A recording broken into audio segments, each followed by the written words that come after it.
Good afternoon mga mate. Ito po ang aking latest invention. Parang scientist. Ito po ang aking latest model.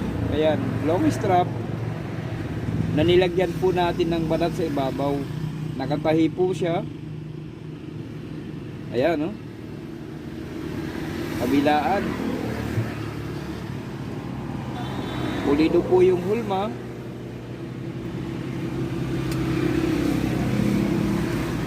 Ganon din po yung sa dugtungan natin mga mate. Ayan po, pulido po at makapal, oh.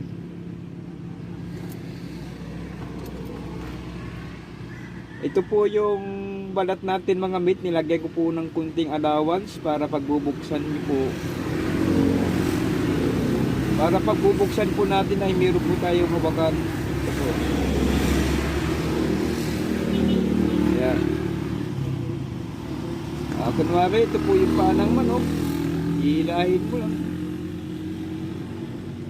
Yan, nakalak na siya mga mate. Kahit tukain po ito ng manok, hindi po ito bubuka. Ayan.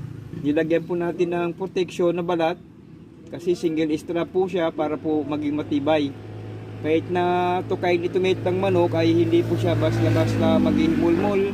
Kasi meron na po tayong inilagay na tinatawag nating leader guard. Ayan. May protection po.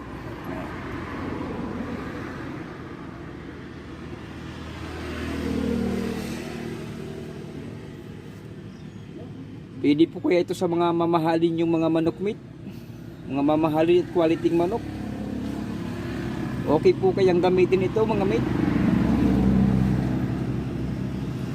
Double siya rito. Dito single. Malambot sa panang manok. Pero nilagyan po natin ng balat.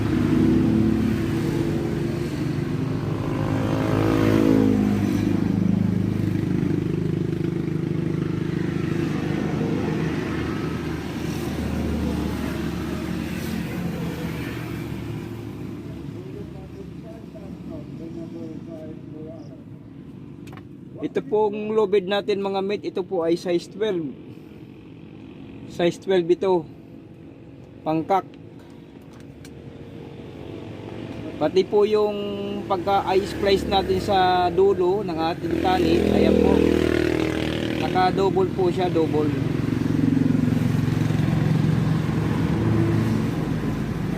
Ayan.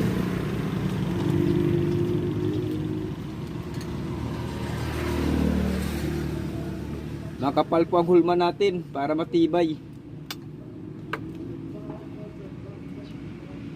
Okay mga mate, sana magustuhan nyo po ito para sa inyong mga mamahalin at quality mga manok panabo. Okay, bye bye.